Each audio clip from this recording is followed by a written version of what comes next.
Well, my goodness, it's just gone 10 o'clock on my computer watch, so I think we are good to start.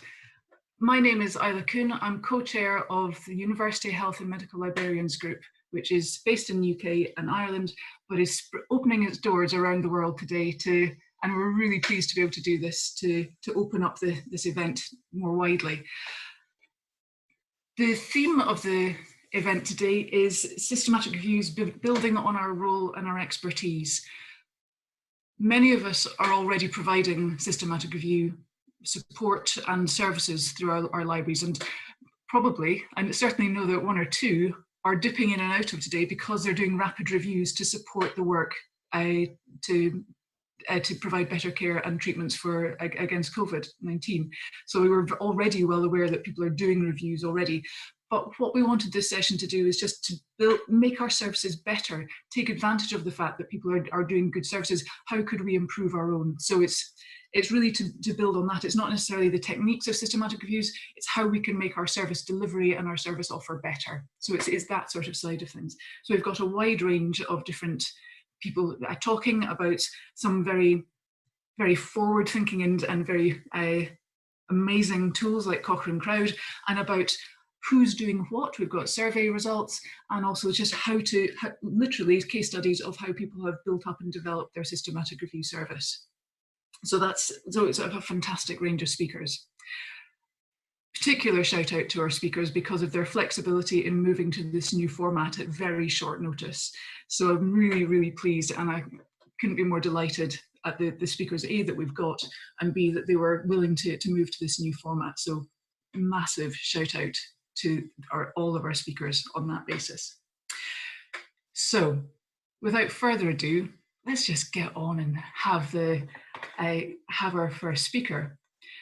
Our first speaker is Delyth Morris. She has just come to the end of a year-long secondment project in Cardiff University Library Service with the objective of developing, delivering a consistent, potentially income-generating approach to systematic review assistance within the library's core services. Delyth will be sharing the challenges faced and overcome along the way, and the outcome of the project, and how the service could potentially be developed further. She's one of the medical subject librarians in Cardiff. She predominantly assists in the undergraduate course, and she's worked as an information specialist in NICE as well. And she's developed an interest in systematic reviews in the university setting. So, Delyth, are you there? I am here. Can you all hear me? Fantastic. I can certainly hear you. So hopefully, a wave to everybody so that they can hear Delyth. Yay! See a few waves to Delyth. So if you just bear with me while I share my screen with you. So, see, I was flicking through the PowerPoint this morning. Okay, brilliant. Can you all see my screen now? Perfect. Thanks, Delyth. Marvelous. Okay, thank you. Okay, so I'm Delyth. I'm one of the subject librarians in Cardiff University, looking after the School of Medicine. As Isla said, in September of 2018, I was seconded to a project post to consider how we could develop an evidence review support service. So I'm just going to be talking a little bit about that today. Obviously, any questions, as Isla said, just pop them in the chat box, and I think we'll have a little bit of time for questions at the end, and if we don't get around to them all, then I'll write something up afterwards. So why did we end up developing the service? Well, as I say, I was seconded to this post in September 2018. Really, the reason that the library service decided to create this project and this project post was to try and improve, the inconsistency that we had in the approach to make it more consistent. So essentially, the subject librarians had over the years been working on searches or other various elements of the review process, and sometimes they'd been charged for, sometimes they hadn't been charged for. There was very much inconsistency in approach as to how we were how we were approaching work that we did for researchers or research teams. So we were looking at a way that we could improve that level of consistency there. Where Cardiff Uni might differ slightly from other library services is that we've got within our library service the specialist unit for review evidence, also known as SHAW.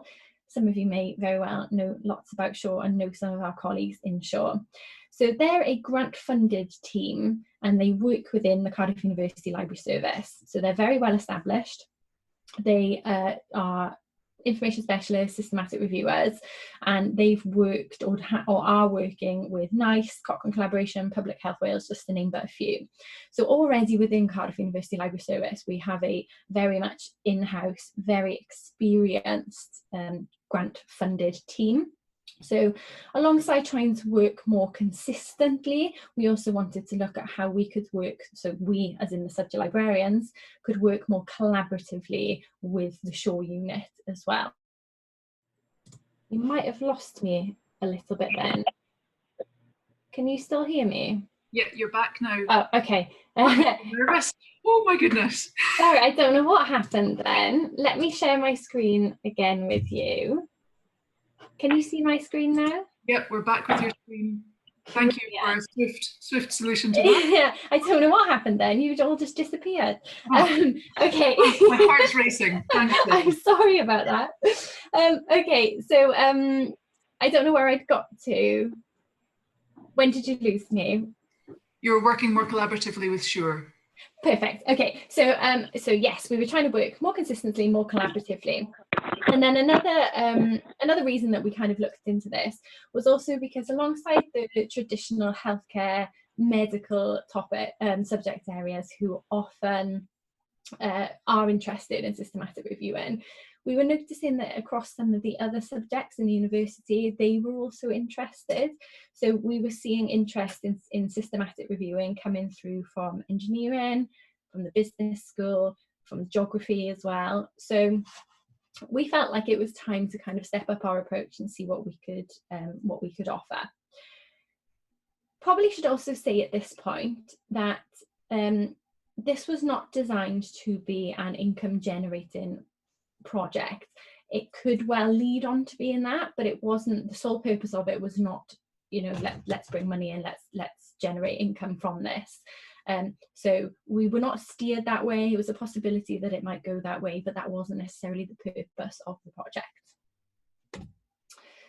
So that's why we did it. So just to talk a little bit about how we did it. So I was asked as the project lead to come up with some recommendations to take to senior management for how we could improve this consistency and collaborative approach. So what I initially did was to set up a task and finish group. And I tried to get relevant stakeholders from all the appropriate places.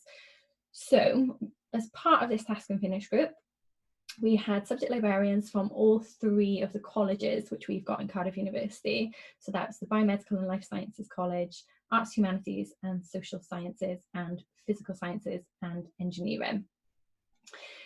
We also had colleagues from the NHS, so our NHS librarians who were part of Cardiff University as well, and also colleagues from SHAW.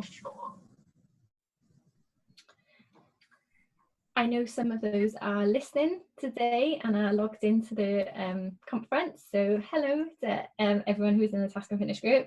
Probably a good time to say that they were absolutely key in developing this. So thank you to them. It was not just me. It just happens to be that I'm the one here talking about it.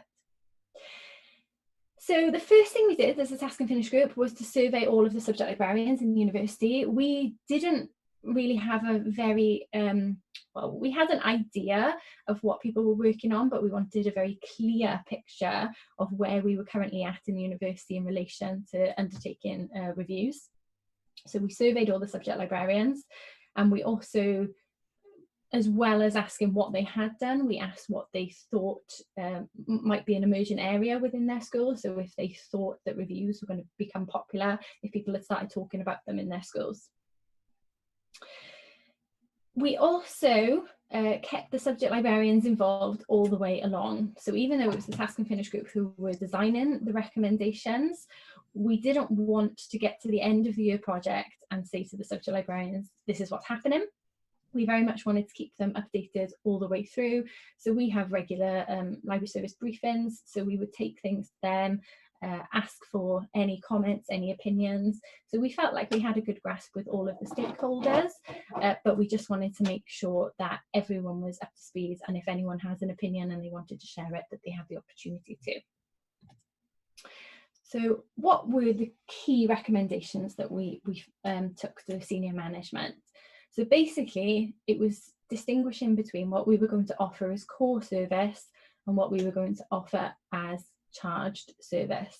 So the core service that we were going to offer was going to be if researchers, research units came to us and asked for assistance but didn't have any funding or didn't have the ability to pay for us to do any of the work for them, then we would absolutely provide what we very often provide anyway, and that's one-to-one assistance to go through how the databases work, so they have all the skills, they're equipped with all of the skills to be able to actually do the searches themselves. And then if they required any peer review and researching, we would do that. So that was the core service. We weren't going to deviate from that. If they wanted any assistance with learning how to do the databases, we would absolutely still offer that. The difference then being that we were bringing in this charged for service. So essentially, if anyone came to us and wanted us to do work for them, so if they wanted us to develop and run a search, sift abstracts, sift full text, do any critical appraising, assist with writing a protocol or a review, that is the point where we would then be charging the research team for our work. There were a handful of exceptions to this. So we have a service level agreement with the NHS. So any NHS member of staff that came to us and wanted us to do a search, we were still going to do that for them. We had a lot of discussion about what we were going to do if members of staff were both university and NHS members of staff. So the Task and Finish group went round and round in circles with that for quite a while. But if they came to us as an NHS member of staff, that service level agreement was there. So we absolutely have to do it for them then, which I'm rightly so. We also have a few members of staff within the library service who are JBI accredited, so the Joanna Briggs Institute. To maintain accreditation, they have to do a certain amount of reviews every couple of years anyway, so we still do that service without charge.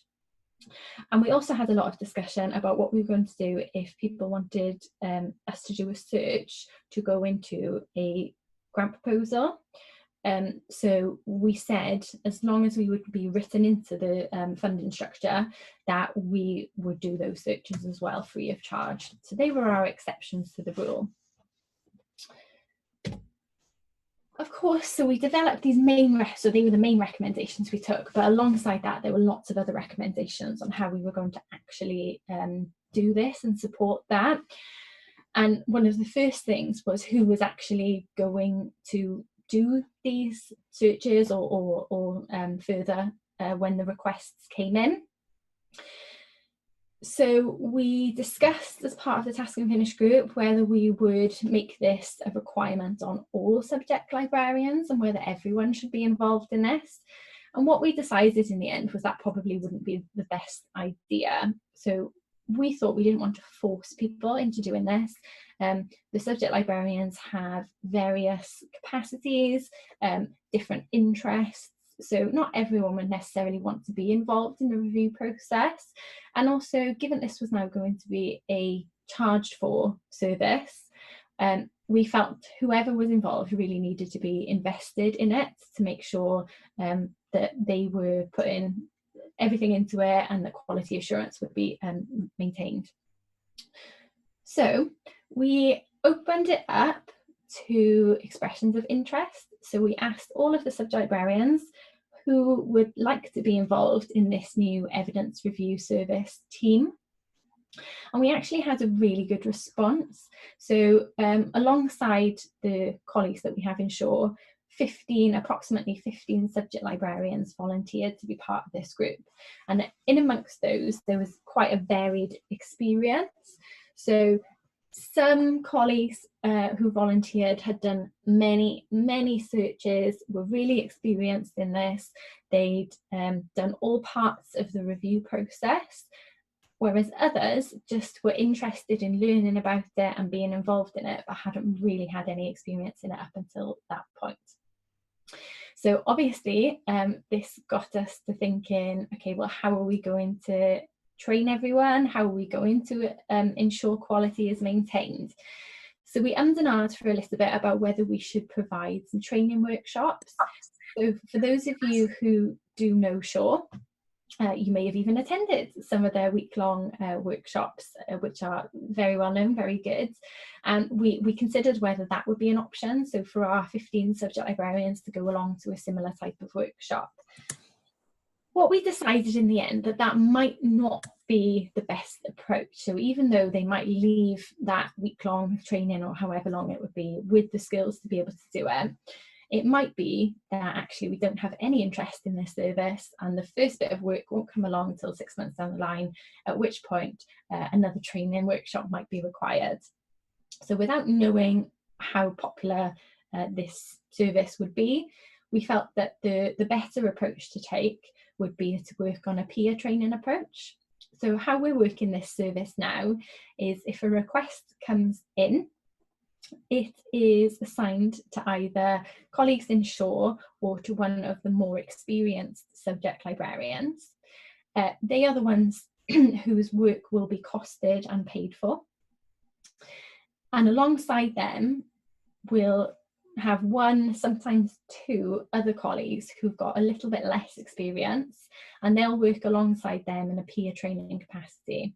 So as best we can, they will attend all the meetings with the research groups, they will develop the search, they will assist in running the search, they will be involved in every step of the process.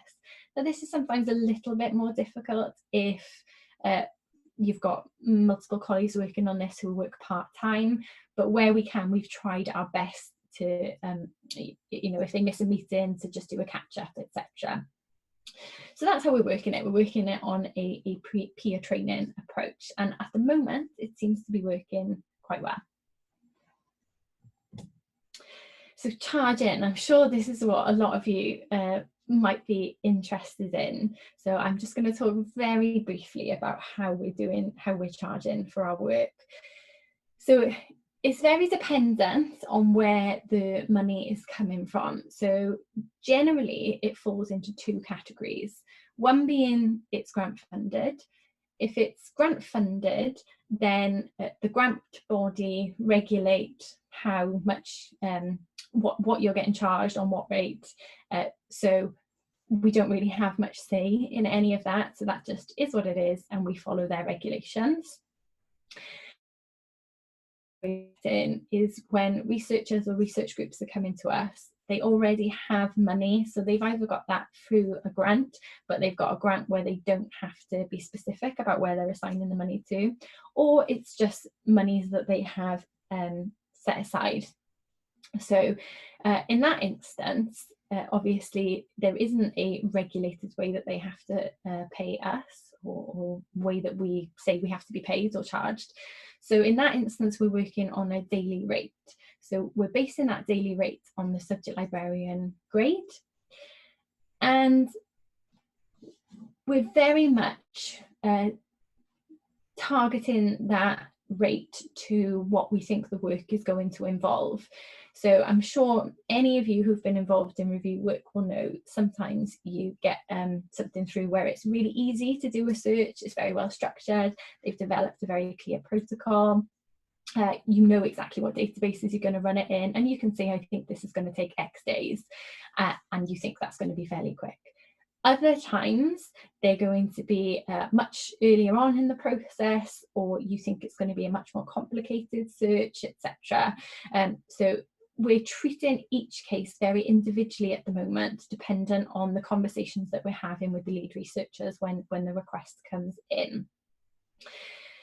We have, or we do have a conversation with these researchers at the point of giving this quote, where we kind of build in a 1 or 2 day buffer either way. So we would need to make sure we don't lose money on this. So we have to cover the hours and the days that we actually do. So we do say, you know, this is what we think it's going to be, but if we go a day over, you know, would you be okay with this? So we're trying to build that into the conversations that we have. So promotion. So this service soft launched in September 2019. And what I mean by soft launch is we did absolutely nothing to promote the service. We just put it out there. If anything came through, so if any requests came through, which would have come through anyway, then we would have this conversation with them. So we didn't really know how much interest there was going to be, and we weren't 100% sure on our capacity at that point. So we decided to just do a very soft launch with it. So as I say, if somebody contacted me and said, oh, I'd really like you to work on a review, then at that point I would say, oh, great, but we do actually now charge for this service, and have that conversation with them. We've done some work, and I'll talk in a minute about the work that we have done. So we have had some interest coming through, and you know, it's just been just over 6 months now, and we think, or we did think, it was time to start doing a bit more of a promotion with this. So we have designed some intranet pages on our staff intranet to promote the service. And what we were going to do as of the beginning of April was to actively start promoting the service. So to start targeting individuals or teams within the university who we know are interested in systematic reviewing, or who are currently doing systematic reviewing and might want us to assist. Now, obviously, given that everything changed about 2 weeks ago, we've slightly put this promotion on hold, but only till the end of April. So we're just going to monitor our own capacity within the library service, because I'm sure you are very busy, so as are we at the moment. So just before we start promoting this, we want to make sure that our capacity is there. But we actually think it's not a terrible time to start promoting this service, because I personally have had a lot of emails from, oh, I think somebody might have just switched their microphone on then, and I heard some music. Yeah, so I've had a lot of emails from researchers who, now that they're at home, they've got time, or they've got some time to do some work on publications which they have been putting off. So actually now might not be a terrible time to start actively promoting the service. So watch this space for how we do once we start promoting it in a couple of weeks' time. So what we've learned so far from the work that we've done. So first of all, I should tell you what we have actually been doing. So since September, we've been written into 2 grant proposals. One of those has started. The other one, I believe, is about to be submitted, or was about to be submitted. We'll wait and see what happens with that one. We've worked on several internally funded projects. So what I mean by that is that they're within Cardiff University, they're research teams who had the money there to pay us. So we've worked on several projects like that. We've worked on one external project, which was with a charity. And we've got a few others in the pipeline now. All of those that I've just listed, it was just working on searches for them. We think that they would have been work which we would have done anyway, and likely work which we would have done for free prior to this change in service. But now we're just covering our time, basically. The other work that we currently have in the pipeline, it's likely to be more than just doing searches. So we're going to be dipping our toe into doing more of the systematic review process in the coming weeks. So that's the work we've done so far, and we have learnt a lot, I'd say, from even those small amount of projects that we've done over the past 6 months.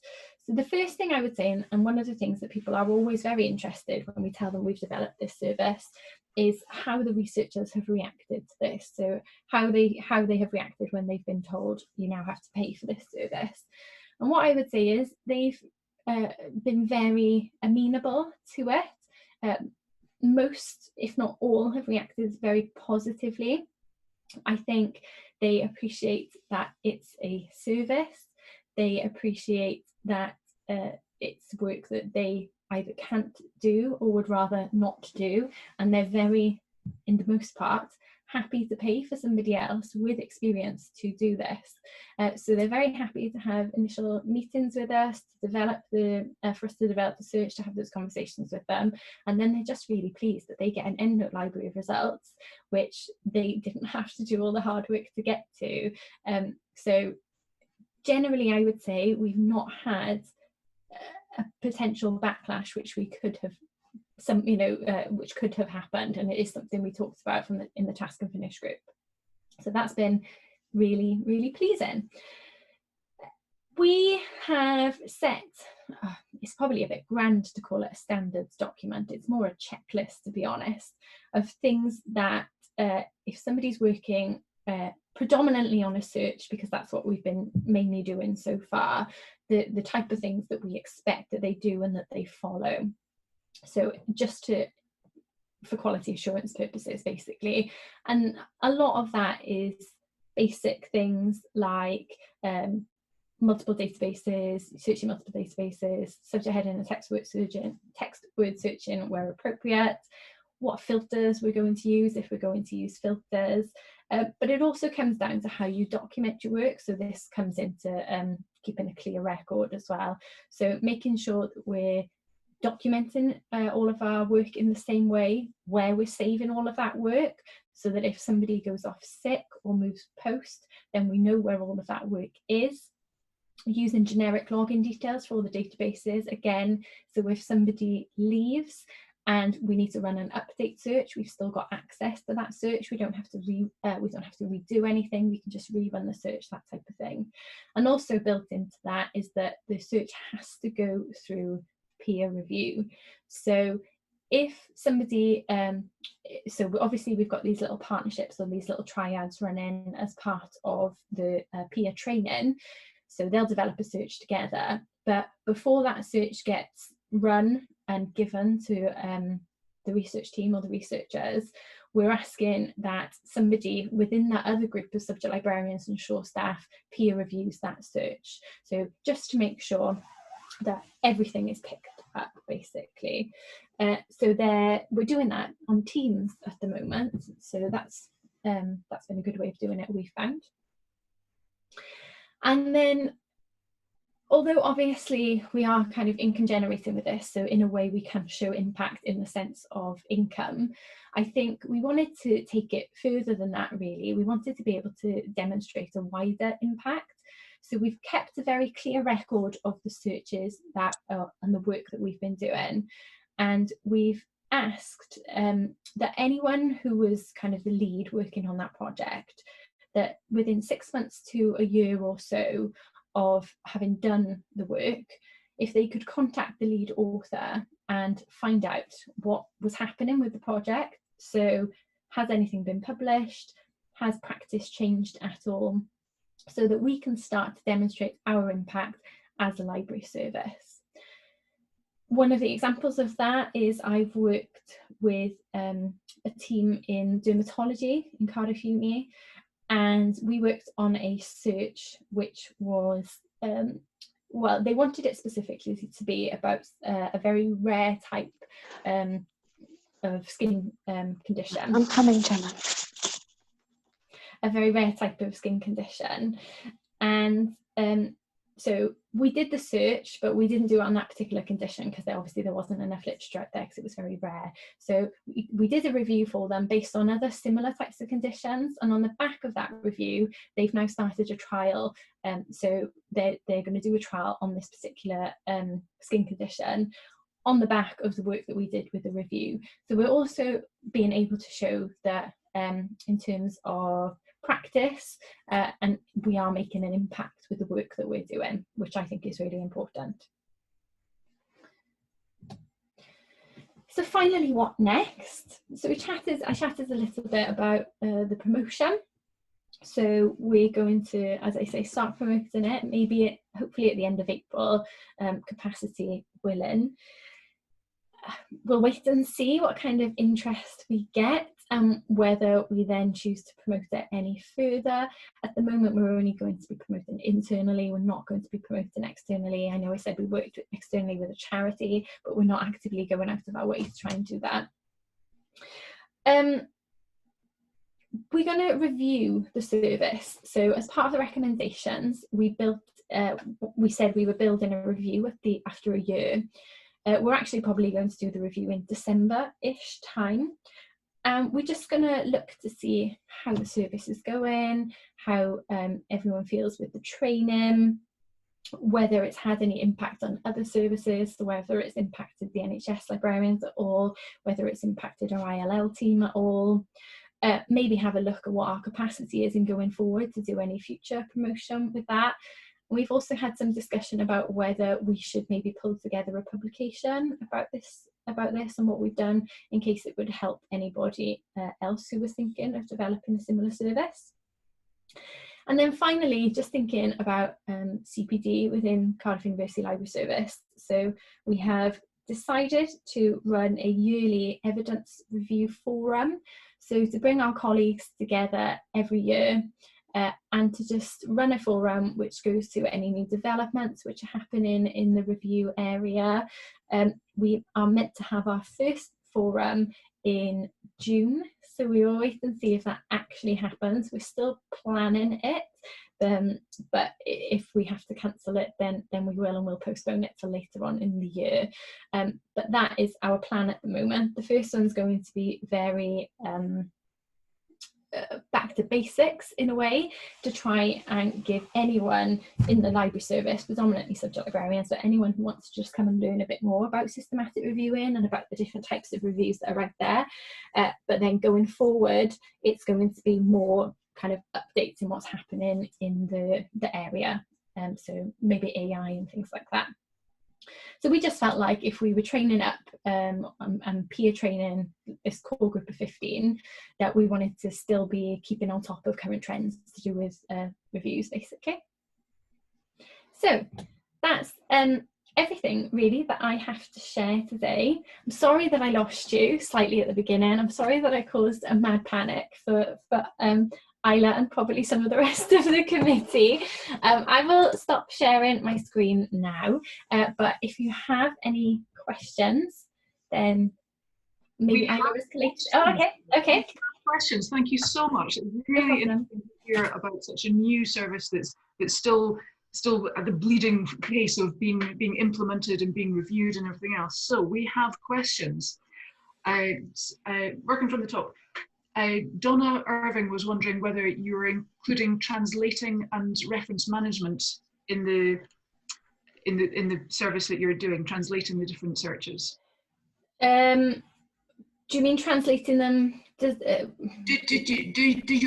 Did your charge service include translating searches between databases and reference? Yes, good. It does. Brand? Yes, and because they're predominantly internal. Oh, well, they are internal. Everyone in the uni has access to EndNote, so we're mainly working through the use of EndNote, so we just send them an EndNote library. Fantastic. There's been questions about the reaction to the service in terms I thought there might be. from free to paid, but I think you addressed that. Is there anything else you want to say about how people reacted when you went from it was free yesterday, now we're charging you today? Yeah, we talked about it a lot as the Task and Finish group. We were concerned that somebody might come who'd had work done for free and then come and think they were going to get it again, and this time it's charged for. We have actually had that instance, and they were absolutely fine with it. So fantastic. Yeah, and we thought the same. We emmed and ahed for a long time about it, but yeah, it's been absolutely fine, remarkably. Probably they were astonished it was free to begin with, and quite likely, yeah. It's a big change. Ellen was asking, did you consider to include stakeholders from outside the library in the Task and Finish group?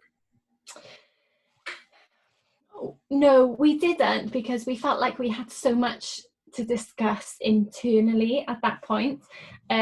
We did think about whether it did cross my mind, but basically we decided not to, because we felt like there was so much even internally to discuss that it could further confuse matters to have anyone externally involved as well. Although, as I say, we're trying to now open up those conversations with the promotion of the service. And I think it would have been more of a problem if we'd found that the response from the researchers had been negative, but luckily for us, it's been positive. So cool. Lots of people were fascinated at the size of the team that you managed to get 15 volunteers. Yeah. How many subject librarians do you have? That's a good question. Lots of questions. How big is your team? I don't. I'd need to have a look. I know my line manager Lindsay is listening, so if she wants to pop it in the chat, she can put how many there are, because I don't know off the top of my head. But yes, there are quite a lot of us, but mostly working part-time. So full-time equivalent is probably a lot less. And that's across all subject areas. It's exactly. Really yes. Yeah. And yet, so quite impressive. So many questions around that. Deirdre, Alan, Andra, and pronouncing her name terribly, Deirdre in Leeds was wondering, when you are providing one-to-one assistance, where do you draw the line? Even after showing researchers how to do the search or use the databases, they develop quite poor research strategies that are not fit for purpose. So it can be quite time-consuming to support them up to the point where the search is fit for purpose, where they're doing it, not you, it's free, and so on. Yeah, that's absolutely true. We probably do spend a lot of time going back and forth and commenting on searches. It's hard to say, because in a way I'm happy to do it, because I'd rather see them do it correctly than something come out of the university where they haven't come to us and then it's published and not brilliant. So yes, I can see it is difficult, but we are definitely treading a fine line between doing it for them and not doing it for them, yeah. Yeah, tricky one. There was lots of questions about sort of the peer review process and the value of that as a peer support, as a development opportunity. There's questions about whether you use press. So I'm sort of amalgamating a few questions into one here in terms of, you talked about the development opportunity in this event that is scheduled but is a little bit in the balance, and about the development opportunity for the staff. Can you talk a little bit more about that? The peer review side of it, we're not using anything kind of official. We're just partnering people up and saying off you go, really. Luckily we are quite a close team, so we're able to have those people feel very comfortable asking, well, why are you doing that, etc. And I think anyone involved came into this quite eyes wide open, knowing that this is going to be how the process was. So if you're working on a search, unless it's something which needs to be done like very rapidly, then we're always going to be trying to partner you up with somebody so you can show them the ropes along the way, etc. And it's quite good to be asked as well, because then you start questioning yourself why you're doing something. So we're not using any official type of peer review like we sometimes do with or like we would do when we're peer reviewing our teaching in Cardiff Uni. It might be something worth looking at though. That yeah. I know that many people use press. It's a yeah. So we've got both of those addressed. People were asking about the balance of time. A, what you use the money for, and B, how you balance off the time about what this team of 15 should have been doing, but they're diverted to doing this work that is paid for, and maybe what that money is used maybe for backfill. That was a question. So those that are working full-time are doing it within their current hours. So we've been very clear that we open it up to the team so they can decide whether they feel like they've got capacity to do it. I'm giving out deadlines for when this needs to be done, etc. And they also have to run it past their line manager to make sure that their line manager hasn't got something that they want them to work on that they haven't told them about yet. So there is that step-in process, so they get to decide themselves about capacity, and their line manager has input into it as well. Those that are working part-time, we've worked it so that they're able to do this outside of their hours, so they will actually get paid to do the additional work. Okay. Outside of their core hours. So yes, there is some concern about what you're stopping in order to do this. However, the stuff that's come in so far would have been stuff that we would have been doing anyway, so we don't feel like it's eating into the time that we would have been doing it basically anyway. So it's not at the moment eating into time that we would have been spending doing other things. What's the money used for? So that just goes into our staffing budget. We've not got to a point where we are looking at whether we're going to use it to backfill, but that's not to say that we won't ever look at that. It's just we don't have, because we've only been doing it for a couple of months, we don't have a clear idea of trends in when work comes in, or how popular the service will be long term, etc. So I think that might be something that could be looked at as part of the review at the end of the year, but that might even be a much longer term thing. Just a couple more questions. Quite a few people were saying you're doing work for charities. How does that work from a non-commercial license basis?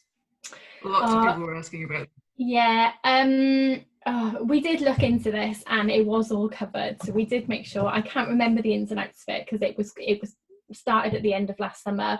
But yes, you're not illegal, you're saying. Yeah, no, it's not. Yeah, and I'd be wary of going down that route again, really. Not from that angle, but just that as lovely as the team were that we worked with, they didn't have as much experience as our researchers would have done. So I think we probably had to put quite a lot of work into that. Do you get co-authorship as well as getting paid?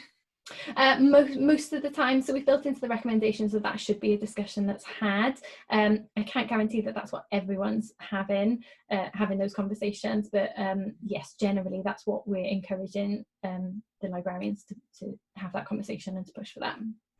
And lots of interest in your checklists, in your non-service standard, service standard. Yeah.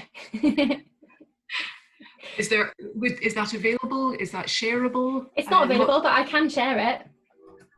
Is that sort of something that we could pop up beside your slides? Absolutely, yeah.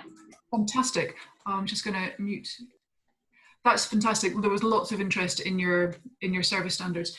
I think we've done pretty well in terms of the questions. Cardiff is apparently a part of a consortium of 4 universities. Are you only working within Cardiff at the moment? Are you going out with Cardiff? Who said Cardiff was a consortium of 4 universities? It's one of 4 universities in GW4. Oh, right. Yeah. We are. Yes. The Great Work. Yeah. So yeah, that's Bristol, Exeter, us, and Bath. No, we haven't. Or I have done some work for GW4 research groups, but a lot of they didn't have any funding, and that was before we started doing the charged work. We haven't looked at whether to push that out any further. I think that would probably involve a lot of discussion with the other library services to see what they're offering, because at this point in time I don't know, so we wouldn't want to tread on any toes at all. But yeah, I think we need to get it established in Cardiff Uni first, really, before we go any further. Cool. There's a couple of questions about what the charges actually are, but presumably that's that's just related to the grades. Yes, absolutely. Yeah. So it's so I'm not going to ask you to give a pound sign. Yeah, it's just calculated on a daily rate of a subject librarian post in Cardiff Uni, basically. Yeah. So depending on if you're more experienced and at a higher grade, then it's going to be at a higher rate. There may be a couple more questions that I didn't get to cover, but that was fascinating, Delyth. Thank you very much. There's lots of thanks and really interesting comments in the chat. Really very much appreciated, and we'll look forward to seeing the slides and the checklist on the website very soon. But if you've got any other questions for Delyth, I'm sure you'd be happy to take them either directly or maybe through Twitter. Or yeah, whatever. Definitely. Yeah, absolutely. Fantastic. Thank you so much. Really, no problem at all. That's great. I'm going to be very rude and now turn off your camera. Yeah. Turn you off and mute you. And we get to move now to a small break, just a little 5-minute breather, so that we can just